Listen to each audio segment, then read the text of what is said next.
Well, hello everyone, and welcome to the Midland Reporter Telegram's District 3-5A football report. Here we are, week 2. We're 2 weeks into the high school football season, and District 3-5A looks like it's going to be shaping up to be a very interesting race. His teams, it's still, I think, Abilene High and his 5 brothers, but we'll kind of have to see what's going to happen 2nd through 6th as Abilene Cooper gets a big win last week. Lee gets a big win against El Paso Coronado. It was a very, very good week for everybody. Permian won, but struggled against Bethel Washington. Odessa High won big, where Bradley Marquez showed how good he really was against Lubbock Monterey. So, first of all, we'll start off. I'm here with Jonathan Hull. We'll talk a little bit about Midland High and their game in El Paso on Friday. Was that game a lot closer than it should have been? Yeah, probably. And then Midland High, they shot themselves in the foot. Untimely penalties, turnovers. Tough time converting short yardage situations. There were several times it was, 3rd and 1, or even it started 2nd and 1, couldn't get the yard. Go 3rd and 1, couldn't get the yard. 4th and 1, couldn't get the yard.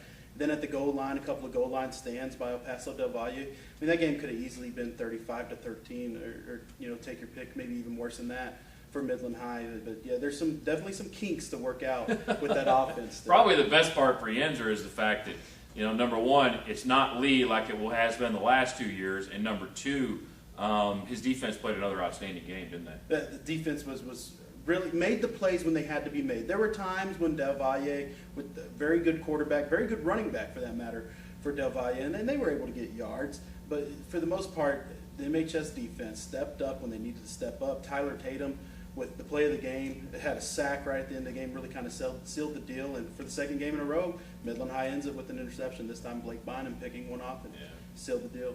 So it'll be an interesting game this week. Midland High travels up to Lubbock and Lowry Field and Lubbock Monterey. We'll get into our picks. We'll save the 2 Midland schools for last. We'll go to the rest of the district right now. Abilene High gets to face off against another out-of-state team when they play Cocoa, Florida. Tell me a little bit about this game. Abilene High didn't really have much trouble with Franklinton last week. They seemed to have a little bit more depth, probably a little bit more experience, and they were playing at home in the afternoon. So, but what about this week against Cocoa, Florida? I think it's a similar situation. They're going to have more depth, going to have more experience.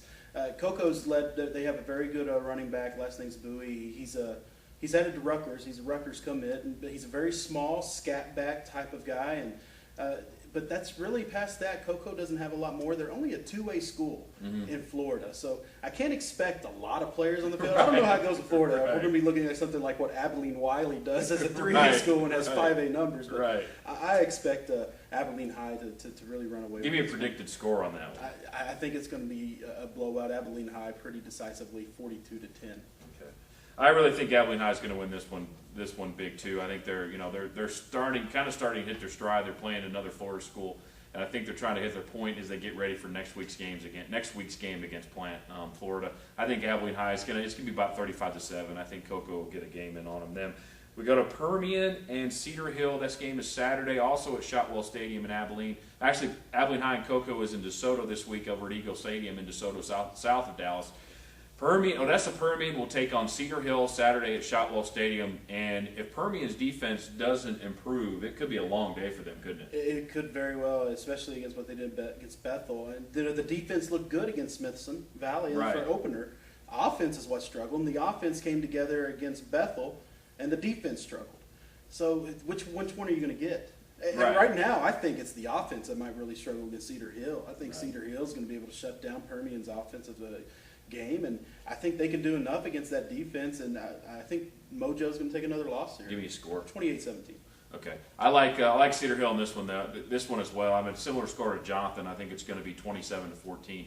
I don't trust Permian yet. They haven't shown me anything that helps me trust them to realize that they're a playoff contender right now. That may change in a couple weeks. I don't know. I just still don't. There's not giving me a good vibe yet over there. On the east side of Odessa. We go to the west side of Odessa. Odessa High traveling up to Amarillo to take on former District 2-5A opponent Amarillo Tascosa. Boy, if Bradley Marquez does what he does last week, they should be okay. They should run tomorrow away night, right? Yeah, they should on away. Thursday. Yeah, they should run away from Tascosa, whatever night it is. I don't think it matters.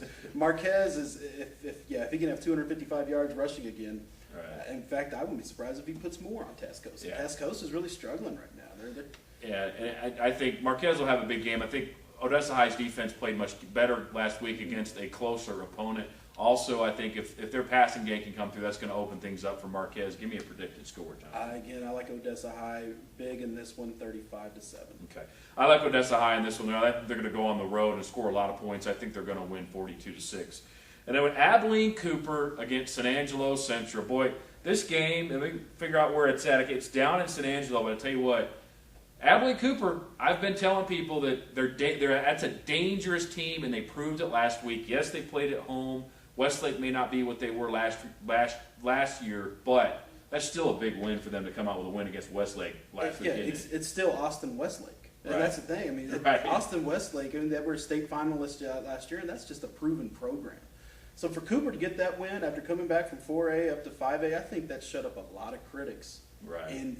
throughout the state about Cooper. Cooper's going to be a contender in this district. Right. They proved that last week. That offense, it might be the best in the district. I mean, it's going to be right there with Abilene. Yeah, I High. don't see anybody that in the other four schools other than Abilene that can really contend with them right now offensively. Yeah, what Devon Riddick did last week. I mean, they didn't even run Alfred Cooper hardly in that game. Devon Riddick had over 250 yards rushing against Westlake. Again, it just astounds me what they did. I like Cooper huge in this game. Yeah, 56-0. I'll go have fun. I mean, I just don't think Central stands a chance. You know, I think Central's going to give them a little bit tighter of a game. This is a long-time rivalry. Central has been playing with a little bit of a chip on their shoulder recently. Coach Davis has done a good job of bringing them up. I still think Cooper's going to win. I don't think it's going to be quite that big. I think it is going to be a shootout. I think Cooper's going to win this one 48-24. But I tell you what, Cooper's a dangerous team and a team to watch for. And, you know, if I'm the Abilene ISD, I ship a couple hundred students over to Abilene High or to Wiley and keep them in 4A. Yeah, you might have to. We finally get to the Midland schools, and Lee gets their homecoming. It's the big 50th anniversary this week for Lee High School. They get to play Amarillo Palladuro at Grande Communications Stadium. And after last week, it's got to be a big confidence builder for them to come out with a win like that against a good El Paso Coronado team. And Coronado was without Sam Brown, their running back, but even without him, Coronado had a lot of athletes they could put on the field and throw at Lee. And yeah, for that one to come in, I think all of us on the prognosticators, Right, I think all of us in the picket line picked against Lee, except for Sean Schroyer, who covers them. Right. And I guess Terry Williamson. He picked Coronado He picked too, Coronado as well. So, well, you know, they hushed me. I guess I was a critic. I didn't believe in them last week. They hushed me. I'm not picking against Lee. This is a very, very cool deal going down this weekend at Grande, and to have it with homecoming plus the 50-year anniversary, it's going to be a lot of excitement in the stands. As long as Lee can get over that, as long as the players are focused on the game and not the festivities, I like Lee pretty handedly. I'll go 32-7. I like Lee in this one as well. This should be a game Lee wins, and if they continue to build confidence, I think one of the things that people are seeing out of Lee as they progress late last year into this year is the fact that this team may not be as talented as some of the other teams in the district, but they're playing hard, they're playing smart, they're executing, and it's the typical James Morton football team that you're seeing over there. A team, they may not be as talented as the team from across to them, but they're hardly going to make the kind of mistakes. They're hardly going to make mistakes, and that's the kind of football they're playing right now. Hopefully they can keep it up. I think Lee will win this one. I think it's going to be 35-10. Lee, finally, Midland High gets to travel to Lubbock Coronado and Lowry Field on Friday to take on the Mustangs up there, another former 2-5A opponent. This game has the potential, if Midland High does what they're supposed to do, this is a game Midland High could win easily, couldn't it? They should win easily, and it's a game they can build a lot of confidence out of. There's some things, especially on the offensive side of the ball, Midland High needs to work on, that they need to get a little crisper heading into district, and this would be a game that they can really start up for.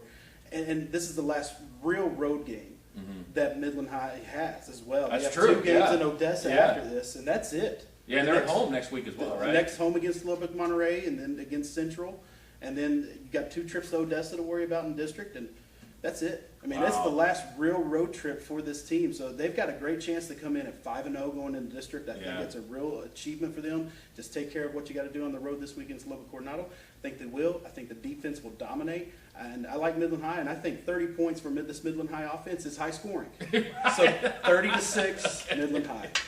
I think it's going to be. I don't think it's going to be close. I think Midland High is going to win easy, but I think it's going to be another low-scoring game for Midland High. I think it's going to be 24-3. I think Midland High's defense is going to hold them down, with their offense still not quite there. Luckily for Coach Yenser and crew, they've still got 2 weeks. They've still got 2 weeks after this week to get things refined before they start district. They're the second week of October. So, Jonathan, I want to thank you for joining us. This is Jonathan Hall. I'm Len Hayward. Thank you for joining us here on the Midland Reporter Telegram's District 35A Report.